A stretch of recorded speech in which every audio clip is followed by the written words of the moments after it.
Hey guys, how's it going? I'm the Wookie, and today I'm going to show you guys another quick video about the Scorched Earth DLC.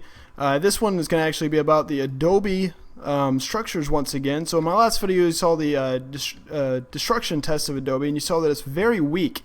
Even compared to wood, it is very weak. So you're probably trying to wonder, like, what's the purpose of it if it's so weak?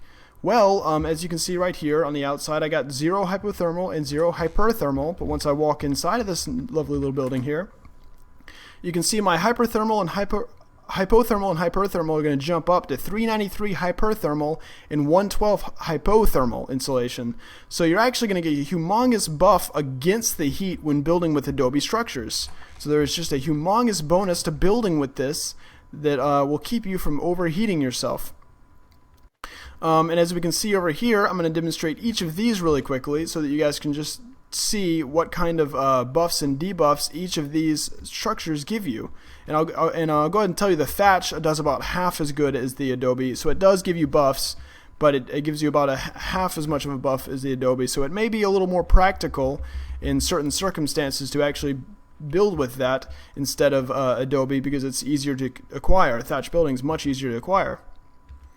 Alright, so you can see here, I've just jumped to negative 2,643 hyperthermal insulation. That is absurd. I am just going to die very, very quickly. I have infinite stats on, so it won't actually kill me in here, but my water would be dropping almost instantaneously at this heat.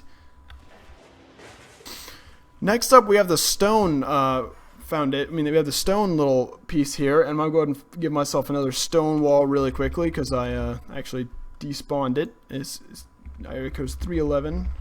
Area code, what am I thinking? Spawn code, it's 311. So we're going to walk inside here, and as you can see, my hyperthermal and hypothermal are going to jump up again to negative 1,023. So it does a little bit less than half of the metal structure. So the stone is still very bad for you as far as hyperthermal insulation. It'll just burn you up. So we'll go ahead and get rid of this real quick. Alright, and then next up is the wooden foundation. You gotta think, well, wood's not that bad. I'm sure it doesn't breathe extremely well, but it can't be that bad compared to the other stuff. So I'll go ahead and spawn in that. It's code's 93. Get it right here. I think it's already, the effects have already taken place, but go ahead and put that there. So you can see I have negative 483. That's funny. When I had a wall missing, it actually drop me further, but yeah, negative 483 when I'm inside this wooden structure. I'll go ahead and destroy this again just to see what happened there, and it jumped me to negative 843, and that may be coming off of the metal wall right there, so I wouldn't pay too much mind to that. Yeah, it just went away. So about negative 483, which is about half of what the stone does. So every time you jump up a tier in technology and a tier in building material and safety, it over doubles the amount of hyperthermal insulation you have. So you would need just a ridiculous amount of ACs in order to regulate that. I believe they only do 100 per or 150 hypothermal per structures. So that's just going to be a very substantial difference you're going to need to account for as far as how you're going to put up with this kind of stuff. And once again, as we go in the Adobe, it's perfectly fine.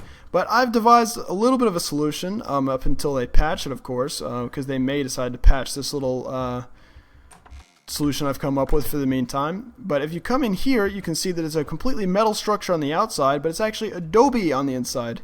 So it actually, I'm sorry, it actually won't hurt you once you're inside this little box. I mean, obviously right now I'm negative 2,643, but once I come inside this Adobe box, inside of the metal, it'll drop me back down to 393. It's where I'm perfect again. I'm perfectly fine. So you can fiddle with this and do different little combinations on this, and you can actually tell that it will keep you regulated as long as you're within Adobe. It'll keep you regulated. There was another little interesting thing I noticed. You can actually place metal alongside Adobe.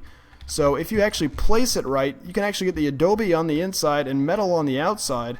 So that actually might be a temporary solution, because it doesn't seem like they place walls perfectly right now.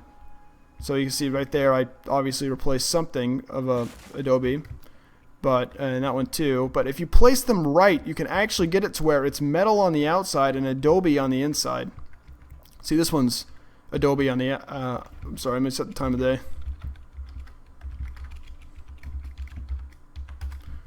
There we go. You can actually see this is Adobe on the outside and metal on the inside, which is not what I wanted to do, but you can tell that it actually does make a pretty big difference if you're able to get all of the Adobe on the inside and all the metal on the outside, because this is still killing me. Even with 2 metal walls, it drops me to negative 618 hyperthermal insulation just for having these 2 things right here.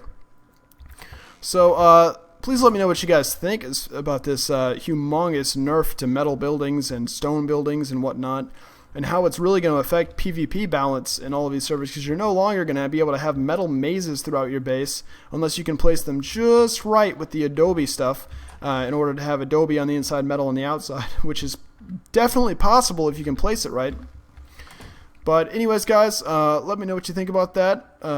Please like, comment, and subscribe for more. Let me know what else you guys would like to see in this. Obviously, I need to come out with a video showing the Adobe damage from dinosaurs, because clearly it's going to be different, and the way the mechanics work on the new golems and stuff like that, I'm very interested in checking out. So I'm having a server, someone's set me up a server so I can run some tests on that, because obviously your own dinos can't destroy your own structures.